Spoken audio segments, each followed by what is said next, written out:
Okay, here we go. We're going to talk about cabin air filters on the GL550. And there's quite a bit of discussion on actually how do you replace the cabin air filter. Well, one way is to actually go down underneath the dash and remove the glove box liner and the lower hush panel. And there's actually a door there on the heater AC plenum box to remove the two cabin air filters. Actually only one, because you have to slide the other one up. Or if from the engine compartment you actually have this intake duct right here, and two fasteners here at the top. Hold it in, carefully remove it. And what is this for? Well, it has a nice big water drain there in the bottom. I'm actually taking fresh air in through a grill there on the roof. I guess during heavy rain I'm going to get a liberal flow of water. Now what you can do is just pick up, and you can see this is an original equipment cabin air filter, and I just simply give it a tug and it should just lift right out. And I'm going to have to pause here for a moment because I'll need both hands. All right, so there's just a little tug and it came right out. There you see the direction of airflow. Now the question, has this ever been replaced in the life of the vehicle? Well, since it is original equipment Mercedes and it is a little bit dirty, I'm going to say that this is the first time it's been replaced. And also looking under the dash, it doesn't look like anything's been disturbed. So here we're going to go ahead and replace both of these cabin air filters.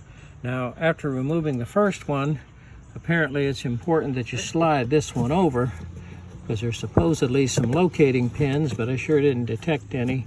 And I pick it up, you see how easy that is, and slide it right out. So I don't see anything else holding it in. They just slide right in the cavity.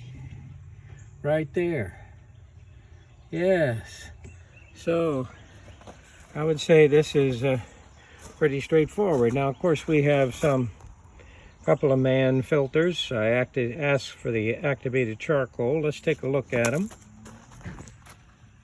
Okay, here we see our man activated charcoal filters, and I just bought this from our friends over at Advance Auto Parts.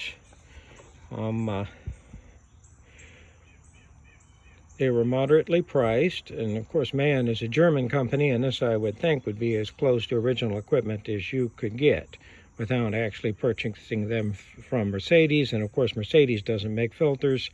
They have several manufacturers making them for them, and I'm sure MAN is a major OEM supplier. Okay, here we are sliding the first filter into position. I didn't have to do anything to it. I just pushed it in, that's all. Just kind of tucking it in here real quick and then sliding it down. And then I'm going to kind of push it to the side. There it goes. So slides over here to this side, real nice. Now we got to reach and put in the second one. And again, it's a little hard to manipulate it with just one hand, so I'm going to have to pause for just a moment. Okay, there we see we got our filters nicely in position.